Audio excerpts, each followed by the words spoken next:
So welcome viewers. We are here at Kathmandu right now in Nepal. We came to attend international seminar on 2 decades of Sadharanikaran model of communication at Kathmandu University, Nepal. It was organized by Department of Arts and Languages and Department of Mass Communication of Kathmandu University. And this conference was about to tell the advancements which has been happened in last 20 years with respect to Sadharanikaran model, which was proposed by or developed by Dr. Nepal, who is an associate professor here at Kathmandu University. So we have with us here in this discussion Professor Pattanayak. He is the director of Institute of Knowledge Societies at Odisha, and he is also a member of AMIC, Asia. So, sir, how you feel that, how you find this conference is valuable for the audience and for the mass communications researchers, if I talk in that sense? Yeah, I thank you very much, and I really appreciate being invited here. I was very excited to come to this conference, first of all. The reason being that so far, not only communications, but our entire university education has been guided essentially by the principles and theories of the West. Right. This has not happened by chance. It has happened by a certain reason and a certain reasoning. Yes. Part of it is colonialism. Okay. But the problem is that we cannot blame everything on colonialism. It is, so therefore a lot of responsibility lies with us. Yes. So whatever the British had to do, they did. But we are supposed to do it differently. Yes. Unfortunately, we did not. We simply followed what they had started and continued to do that. And we think and we feel proud of the fact that we can beat them at their own game today. Okay? So we have very great scholars from India and from Asia who are all over the world, who are doing as well or better than some of those people who taught us. Yes. The problem with that is that in the process we have forgotten our own traditions and our own this thing. So what has happened is like this theory of Sadharanikaran, which Professor Nepal has been constantly for the last 20 years on it and is continuously doing this.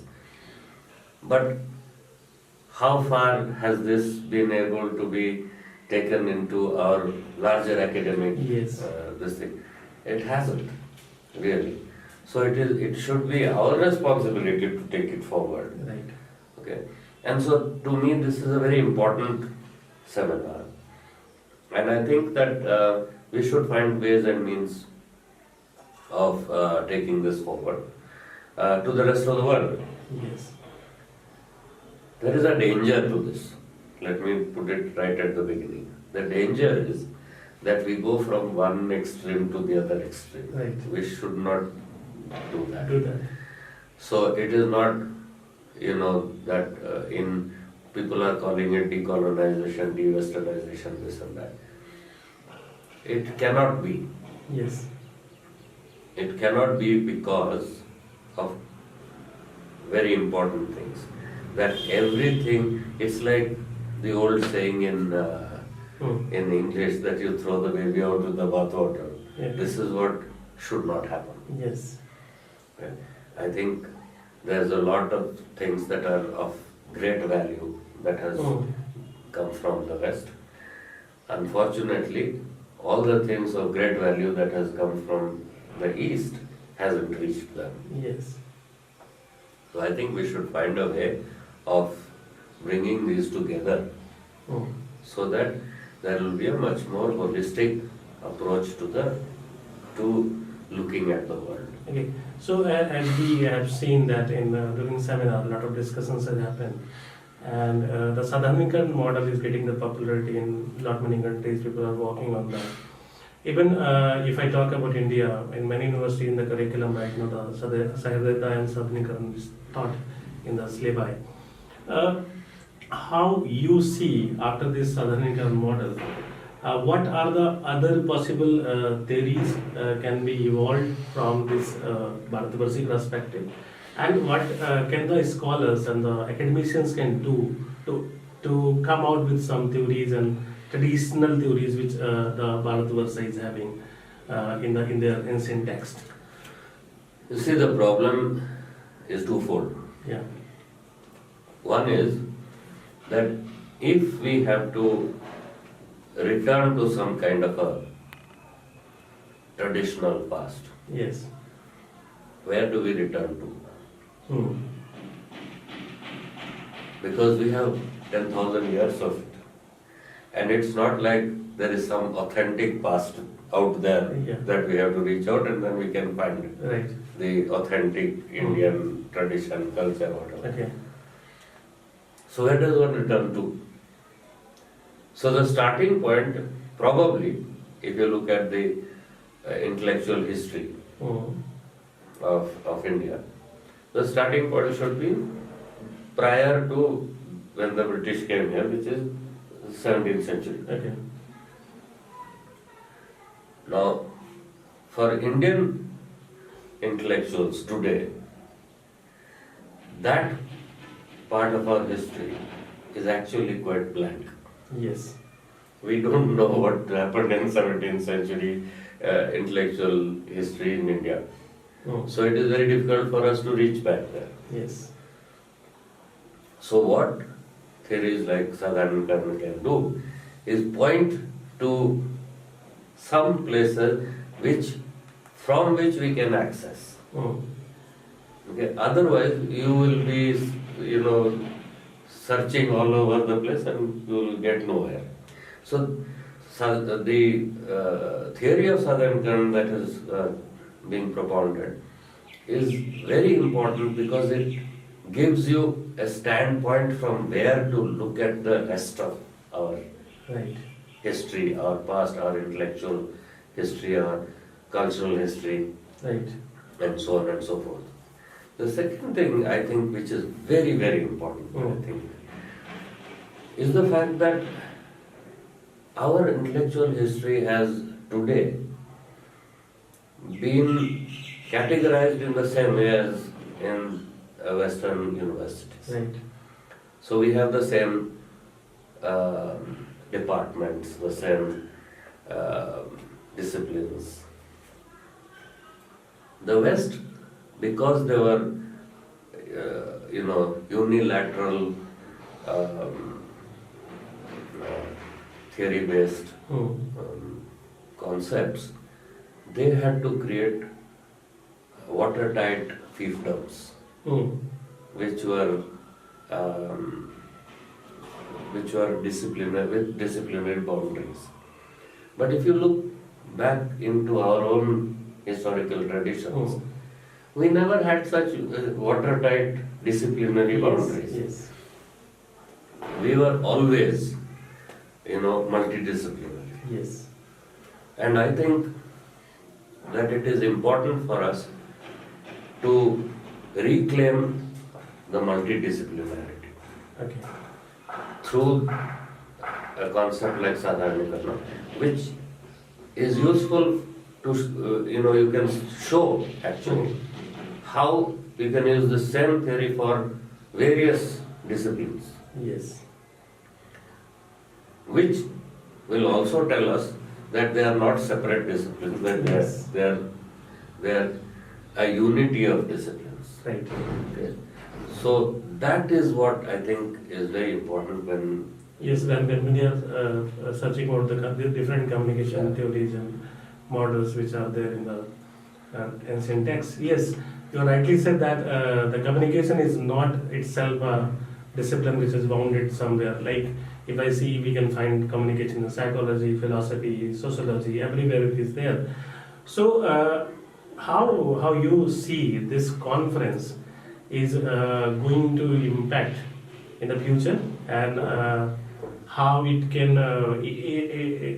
change the mindset of the researchers if it is gone in the public domain. Yes, I think first of all, putting this out in the public domain is very important. Yes. Secondly, I think that having just one conference should not end there. Yeah. You should have multiple such conferences all over the world, so that this idea gets across, Yeah. more this thing. And I think it is also very important for us to understand that this is a very difficult journey. Yes. For all the reasons that I just told you. Yes. I mean, not many people have access to that kind of Right. material. And even the book of Nirmal's on Sadharanikaran is not a very easy read. Yes. Okay, so it's a very difficult process. Yes. And so we will need to be able to, and this is what we were talking earlier. Yes. If this has to become a accessible formula or theory, if you want to use that term. I feel a little hesitant to use that term, theory. Yeah. But if it has to become accessible, we have to show how it can be applied. Right. And how it can be applied to our present day realities. Right. Okay? Because ultimately any theory, anywhere in the world, has to do with analyzing or looking at society around you. Okay? So you see something and then you say, what does this mean? Yes. Okay? So you analyze it in a particular way. The West has done it over the years in different times, in different Yes. ways. Yes. But it has always been a very narrow and singularly directional way. What we need to do is to take what is essentially the Asian character. Right. What is essentially the Asian character? In the seminar I mentioned this, that it's the inverted pyramid. In the West, excuse me, you have the norm is one language. So if somebody knows more than one language, that is two languages, then it's a quantum leap. If they know more than three languages, it's almost an impossibility. Yeah. Whereas for us, knowing more languages is the norm. Yes. Because everybody knows 3, 4, 5 languages. Right. Knowing 2 languages is okay, manageable. Knowing one language is impossible. I do not know anybody in this country who is a monolingual. Okay? Whereas 90% of the West is monolingual. Similarly, with other things. If you look at the whole of Asia, pretty much every major religion of the world has emerged out of Asia. Yes, right. Okay? So you have 2 categories of religions. One is the West Asian religions and the South Asian religions. All the West Asian religions traveled westwards. Why? Because they are all monotheistic religions. So they all move towards the monolingual Communities.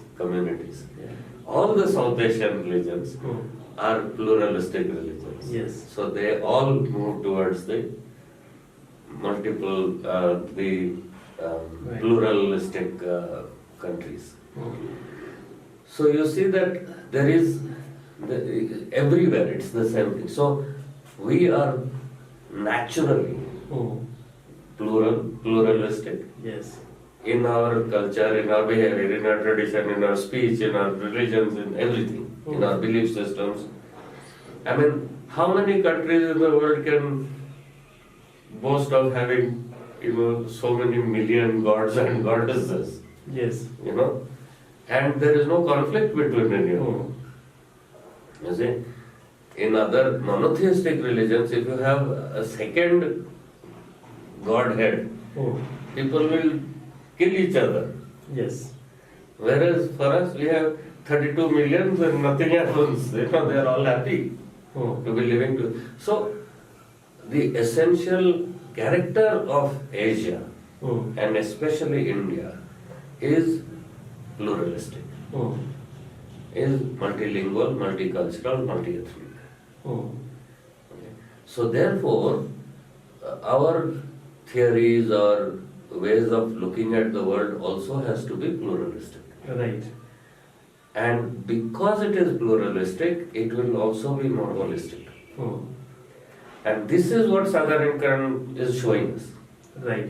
And this is what we should be telling the rest of the world. Right. So you are saying that the globalization of this theory is required, and we have to promote it as much as possible to the world, because the other holistic approach must travel to world, because their approach is generally similar. If we talk about their thinking in linear ways, it's not like a linear thinking. We talk about the Vishwabandhutva and other things. So for us, everyone is our brother and sister. So these things must travel across the globe. So you are also a member of the AMIC. It is a very good communication body from Asia. So how you see that, how after this seminar, how you see this seminar you can put across the AMIC forums, and you can help in that propagation. See, we have been talking about this right before this thing. One of the things that we are planning is to create a publication from AMIC, which is essentially a methodology. Asia-centric methodologies. Yes, Yeah. Asia-centric methodologies. So, Asian perspectives and research methodology. Right.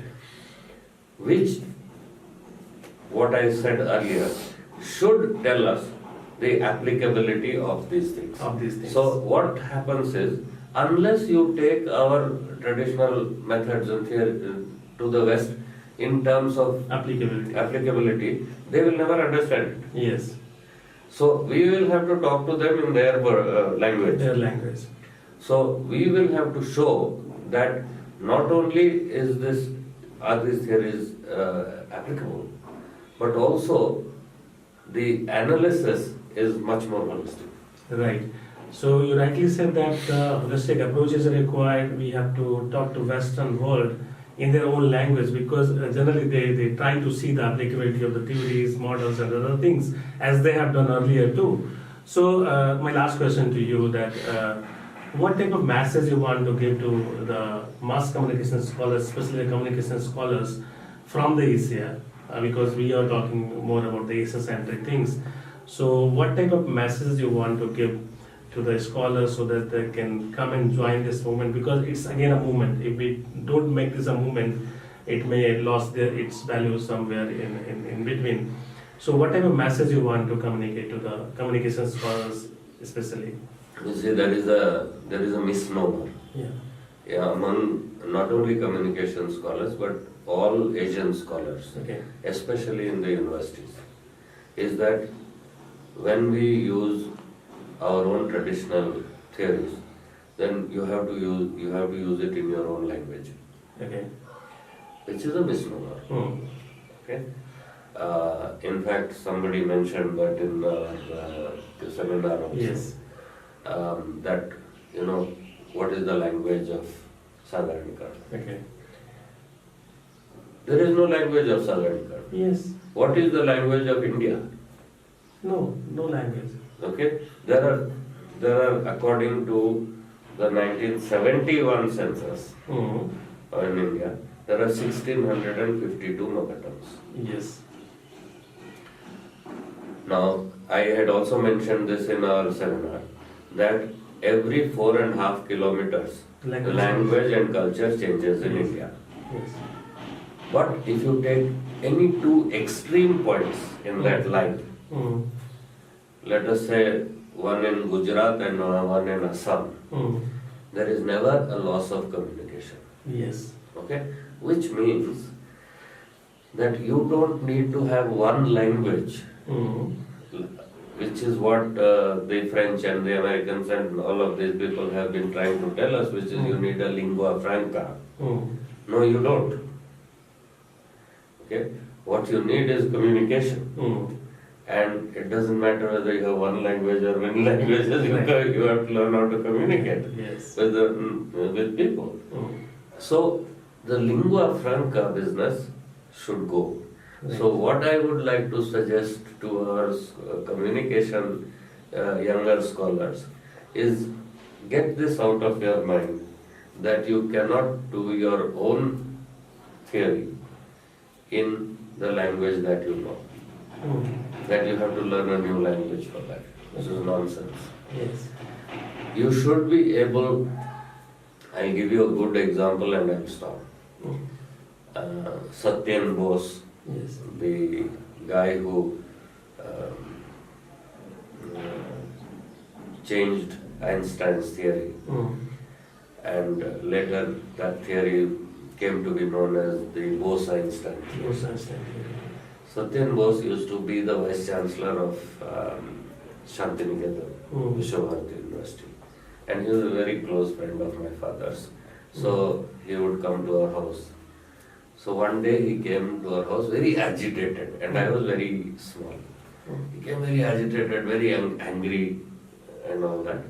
So I went to my mother and I said, "Yeah, uncle, why is he so angry?" So she said, "Don't talk." And then I went and I was listening. So he said, "I just came back from this physics department in our university. And there is one professor there who told me that I cannot teach physics in Bengali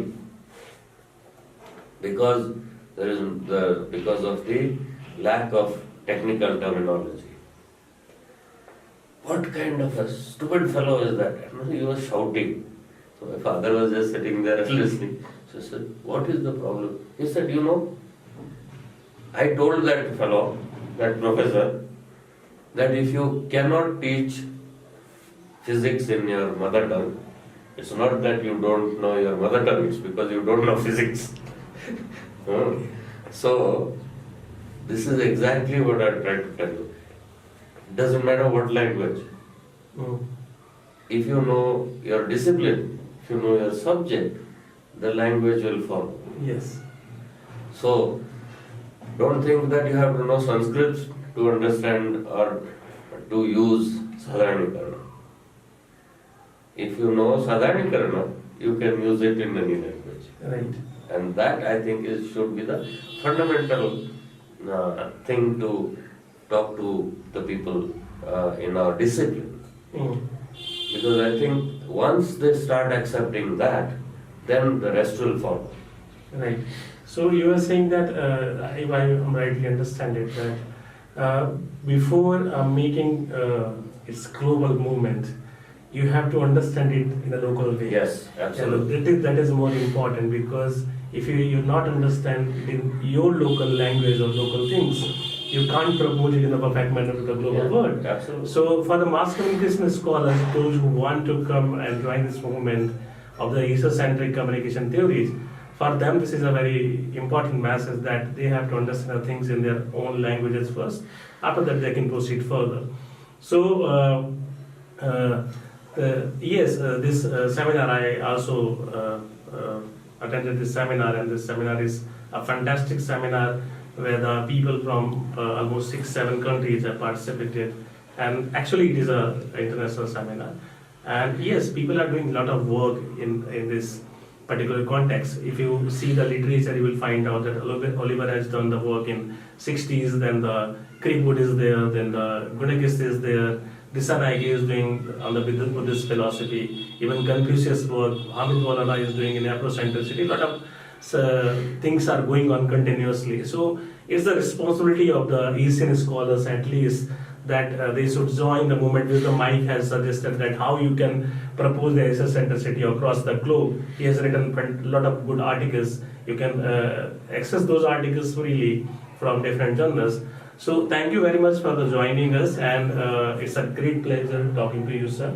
And really, it is a fantastic seminar for both of us. Absolutely, Yeah. absolutely. Yeah. Thank you very much. Thank you very much. Yes भिडियोलाई like comment र share गर्न नबिर्सिनुहोला। फेरि यस्तै रोचक भिडियोहरू हेर्नका लागि yes च्यानललाई subscribe गरेर घन्टी बजाइदिनुहोला।